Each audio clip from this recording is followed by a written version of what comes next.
สวยงามมากเนาะดูวิวสองข้างริมแม่น้ำเจ้าพระยาเนาะเดี๋ยวเห็นทิวทัศน์สวยงามเนาะวัดอรุณ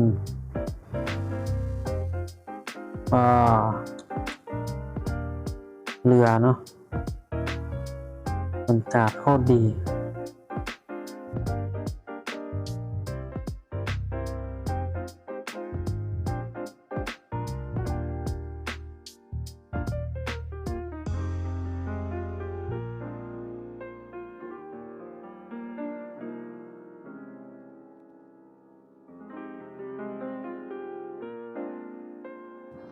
ตรงนี้ก็เป็นท่าเรือวัดอรุณเนาะทุกคน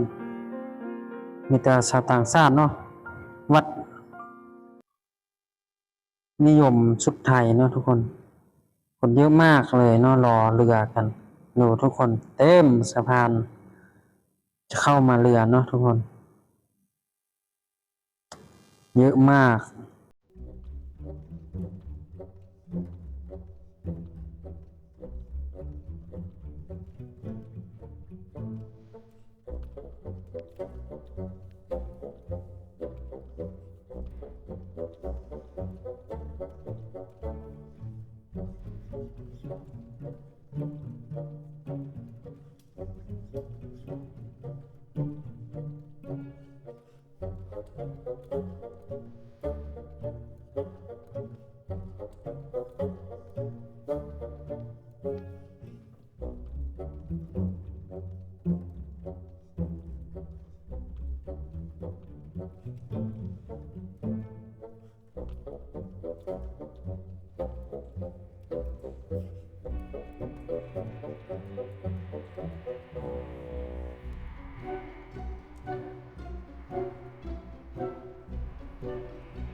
โอ้โหทุกคนสวยงามมากเลยล่องเรือ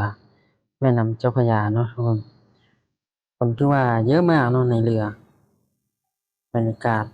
โคตรดีเนาะสวยงามมากเลยนักท่องเที่ยวเยอะมากเนาะเต็มตลอดสายเลยทุกคนเรือล่องเรือแม่น้ำเจ้าพระยาเป็นวิวที่สวยงามเลยเนาะนั่งเรือชมวิว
ด้านหน้าก็จะเป็นตึกไอคอนสยามนะทุกคน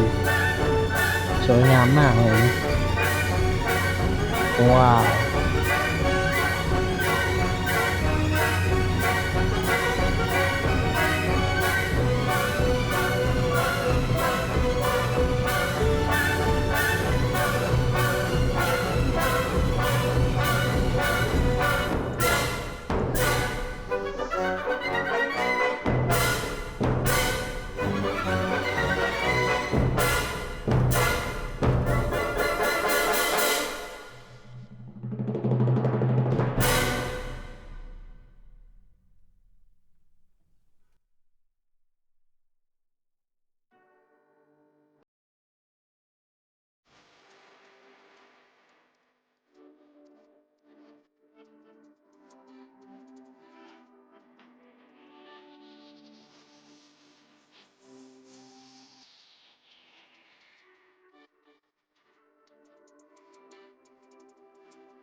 โอ้โหสวยงามมากเนาะตอนนี้เราก็มาถึงไอคอนสยามแล้วทุกคนเนาะสวยงามมากเนาะมันก็มาเป็นครั้งแรกเนาะล่องเรือแม่น้ำเจ้าพระยาเนาะซึ่งเป็นทิวทัศน์เนาะที่สวยงามรอบๆก็เลี้ยวเห็นตึกคอนโดเนาะสวยงามมากเลยมันสองข้างริมแม่น้ำเจ้าพระยาเนาะคนก็เยอะเลยสวยงามเนาะนี่ไอคอนสยาม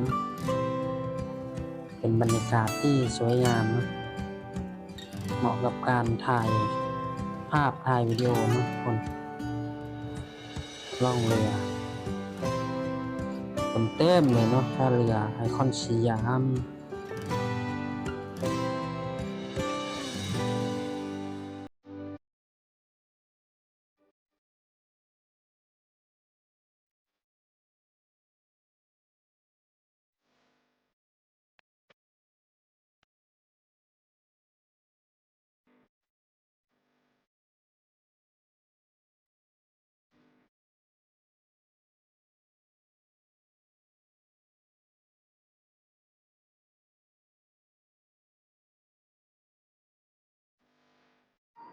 โอ้โห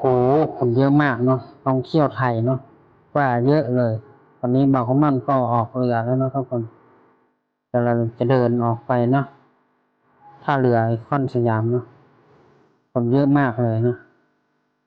นักท่องเที่ยวเต็มเลยทุกคนเดี๋ยวคลิปนี้เนาะบางคนมันก็สิขอจบไว้เพียงเท่านี้เนาะฝากกดไลค์กดแชร์กดติดตามเนาะเพื่อเป็นกำลังใจในการทำคลิปต่อไปสิ่งสำคัญ